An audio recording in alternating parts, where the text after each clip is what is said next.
നമസ്കാരം. Ernakulam Kaloor SRM road Thottathumpady മുസ്ലിം ജമാഅത്തിലെ 2025-27 മഹല്ല് പരിപാലന കമ്മിറ്റിയിലേക്കുള്ള തെരഞ്ഞെടുപ്പ് നവംബർ 2-ാം തീയതി ഞായറാഴ്ച രാവിലെ 7 മണി മുതൽ വൈകിട്ട് 4 മണി വരെ ആയിരിക്കുമെന്ന് ഭാരവാഹികൾ അറിയിച്ചു. 21 അംഗ എക്സിക്യൂട്ടീവ് കമ്മിറ്റിയിലേക്ക് 33 പേരാണ് മത്സര രംഗത്തുള്ളത്. ഞാൻ ജബ്ബാർ പുന്നക്കാടൻ, തോട്ടത്തുംപടി മഹല്ല് ജമാഅത്തിൻ്റെ സെക്രട്ടറിയാണ്. ഇദ്ദേഹം റഫീഖ് ബുഖാരി, ജമാഅത്തിൻ്റെ പ്രസിഡന്റ്, മറ്റ് കമ്മിറ്റി അംഗങ്ങളും ഈ മഹല്ലിലെ അംഗങ്ങളും എല്ലാവരും ഉണ്ട്.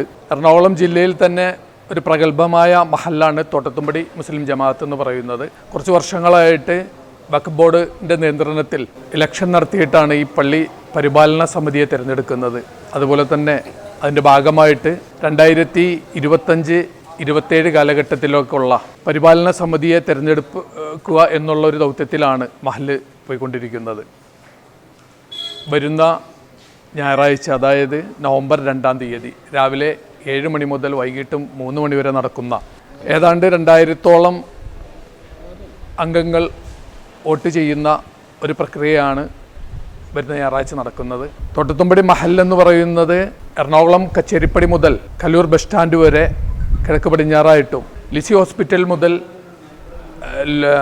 വടുതല പാലം വരെ എത്തി നിൽക്കുന്ന തെക്ക് വടക്ക് അതിർത്തിയോടുകൂടി നിൽക്കുന്ന 1300-ഓളം കുടുംബങ്ങൾ ഉൾക്കൊള്ളുന്ന ഒരു മഹല്ലാണ്. ഈ പരിപാലന സമിതി എന്ന് പറയുമ്പോൾ പള്ളി പരിപാലനം മാത്രമല്ല, സാധാരണ പറയുന്നുണ്ട് ഭരണസമിതി എന്ന് പറയുന്നുണ്ട്. ആ വാക്ക് തന്നെ മഹലിനെ സംബന്ധിച്ചിടത്തോളം മാറ്റേണ്ട ഒന്നാണ്. പള്ളി പരിപാലിക്കുക എന്നുള്ള ഉദ്ദേശത്തോടു കൂടി അതോടൊപ്പം തന്നെ മഹലിൻ്റെ അതിർത്തിയിലുള്ള എല്ലാ ജനങ്ങളുടെയും അഭിവൃദ്ധിക്ക് വേണ്ടി പ്രവർത്തിക്കുക എന്നുള്ള ഒരു ദൗത്യം കൂടി ഒരു മഹലിനെ സംബന്ധിച്ചിടത്തോളം ഉണ്ട്.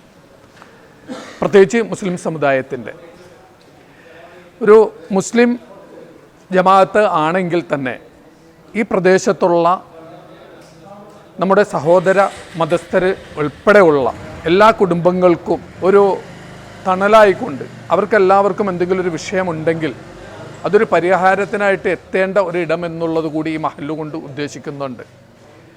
ഇപ്പം ഇന്ന് തന്നെ വെള്ളിയാഴ്ച ദിവസം ഇവിടെ ജുമാ നമസ്കാരത്തിന് ശേഷം നടന്ന ഒരു പിരിവ് തന്നെ നമ്മുടെ ഇതര സമുദായത്തിൽപ്പെട്ട ഒരു പാവപ്പെട്ട ഒരു മുൻ ആശാവർക്കറായിട്ടുള്ള ഒരു ചേച്ചിയുടെ മകന് വേണ്ടിയിട്ട് 9-ാം ക്ലാസ്സിൽ പഠിക്കുന്ന വിദ്യാർത്ഥിയാണെന്ന് തോന്നുന്നു. ആ കുട്ടിയുടെ കണ്ണിന് കാഴ്ച സംബന്ധമായ ഒരു അസുഖം വന്നിട്ട് അതിൻ്റെ ചികിത്സാ ചെലവിന് വേണ്ടി ഇന്നിവിടെ നിന്ന് വിശ്വാസികളിൽ നിന്നാവുന്ന തരത്തിലുള്ള ഒരു സംഖ്യ പിരിച്ചു കൊടുക്കുവാനായിട്ട് നമുക്ക് സാധിച്ചു. അതേപോലെ തന്നെ കഴിഞ്ഞ ദിവസം പറവൂർ ഭാഗത്തു നിന്ന് വന്നിട്ടുള്ള വീട് ജപ്തിയായിട്ടുള്ള ഒരു മുസ്ലിം സഹോദരി അവരുടെ ജപ്തി സംബന്ധിച്ച് ഇവിടെ വരികയും അവരുടെ അസുഖങ്ങൾ സംബന്ധിച്ച് അവരുടെ ചികിത്സാ ചെലവിലേക്കെല്ലാം നമ്മളെ കൊണ്ടാകുന്ന വിധത്തിൽ സഹായിക്കുകയും അവർക്ക് വേണ്ടി ബഹുമാനപ്പെട്ട മുനവ്വറലി തങ്ങൾക്ക് വരെ ഇവിടെ നിന്ന് കത്ത് കൊടുക്കുകയും അവിടെ നിന്നൊരു സഹായം കൊടുക്കണമെന്ന് അഭ്യർത്ഥിക്കുക. അപ്പം ഞാൻ പറഞ്ഞു വരുന്നത്, ഒരു മഹല്ല് എന്ന് പറയുന്നത് കേവലം മുസ്ലിങ്ങളുടെ ആശ്രയ കേന്ദ്രം മാത്രമല്ല, മറ്റ് ഇതര മദ്രസർക്ക് കൂടി വേണ്ടിയുള്ള നമ്മുടെ സഹോദരന്മാരെ എല്ലാവരെയും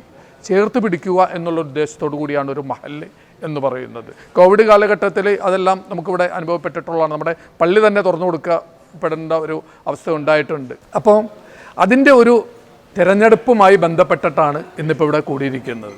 ഏതാണ്ട് 21 അംഗങ്ങളാണ് ഈ മഹല്ലിൻ്റെ പരിപാലന സമിതിയിൽ ഉണ്ടാകേണ്ടത്. പക്ഷെ വളരെ ആരോഗ്യപരമായിട്ടുള്ളൊരു മത്സരമാണ് ഇവിടെ നടക്കുന്നത്. പള്ളി പരിപാലിക്കാൻ വേണ്ടി ഞങ്ങളെല്ലാം തയ്യാറാണ് എന്ന് പറഞ്ഞുകൊണ്ട് 33ഓളം സ്ഥാനാർത്ഥികളാണ് ഈ 21 അംഗ പരിപാലന സമിതിയിലേക്ക് മത്സരാർത്ഥികളായിട്ട് നിലവിലുള്ളത്. എല്ലാവരും സൗഹൃദ മത്സരമാണ് എന്നുള്ളത് ഞാൻ നേരത്തെ സൂചിപ്പിച്ചിട്ടുണ്ട്. സ്വാഗതാർഹമാണ്. എല്ലാവരും പള്ളി പരിപാലിക്കാൻ വേണ്ടി മത്സരബുദ്ധിയോടുകൂടി വരിക എന്ന് പറയുന്നത് വളരെ സ്വാഗതാർഹമാണ്. വളരെ ആരോഗ്യപരമായിട്ടുള്ളൊരു മത്സരമാണ് നമ്മൾ കാണുന്നത്. ഞായറാഴ്ചയാണ് അതിൻ്റെ വോട്ടെടുപ്പ്. ഈ പ്രദേശത്തുള്ള മഹല്ല് അംഗങ്ങളെല്ലാവരും വന്ന് അത് വോട്ട് ചെയ്യും. 21 ആൾക്കാണ് വോട്ട് ചെയ്യേണ്ടത്. ഇതാണ് മാതൃകാ ബാലറ്റ് പേപ്പർ എന്ന് പറയുന്നത്. ഇതാണ്. ഇതിൽ നമുക്കറിയാം 1 മുതൽ തുടങ്ങിയിട്ട് 33 വരെ സ്ഥാനാർത്ഥികളുടെ ഫോട്ടോ ഉൾപ്പെടെയുള്ള പേരാണ് ഇതിൽ കാണിച്ചിരിക്കുന്നത്. ഒരു ജമാഅത്ത് അംഗത്തിന് ഈ പറയുന്നതിൽ നിന്ന് 21 ആളുകൾക്ക് അവർ ആഗ്രഹിക്കുന്ന ആരാണോ അടുത്ത 2025-27 കാലഘട്ടത്തിലേക്ക് ഈ തോട്ടത്തുംപടി മുസ്ലിം ജമാഅത്ത് പരിപാലിക്കേണ്ടത് ആരാണ് എന്നുള്ളത് തിരഞ്ഞെടുക്കേണ്ടത് ഇവിടുത്തെ ഏതാണ്ട് 2000-ഓളം വരുന്ന വോട്ടർമാരിൽ നിന്നിട്ടാണ് തിരഞ്ഞെടുക്കുന്നത്. അവർക്കിതിൽ നിന്ന് 21 ആളുകളെ അവർക്ക് തിരഞ്ഞെടുക്കാൻ കഴിയുന്നതാണ്. 4 മണി വരെ നടക്കുന്ന വോട്ടെടുപ്പിൽ ശേഷം 5 മണിയോടുകൂടി വോട്ടെണ്ണൽ നടക്കും. രാത്രി ഒരു 8 മണി 9 മണിയോടുകൂടി ഫലപ്രഖ്യാപനമുണ്ടാകും എന്നുള്ളതാണ് നമ്മൾ വിശ്വസിക്കുന്നത്. അതേപോലെ തന്നെ ജനാധിപത്യ രീതിയിലുള്ള വോട്ടെടുപ്പാണ് എന്നുള്ളത് ഞാൻ നേരത്തെ സൂചിപ്പിച്ചിരുന്നു. വോട്ട് ചെയ്യാൻ വേണ്ടി വരുന്ന ബഹുമാനപ്പെട്ട അംഗങ്ങൾ ശ്രദ്ധിക്കേണ്ട ഒരു കാര്യം എന്താണെന്ന് വെച്ചാൽ അവരുടേതായിട്ടുള്ള ഫോട്ടോ പതിച്ചിട്ടുള്ള ഒരു ID കാർഡ് നിർബന്ധമായിട്ടും കൊണ്ടുവരേണ്ടതാണ്. അത് എല്ലാവരും ശ്രദ്ധിക്കണമെന്നുകൂടി ഞാൻ ഈ ഒരു അവസരത്തിൽ ഓർമ്മപ്പെടുത്തുകയാണ്.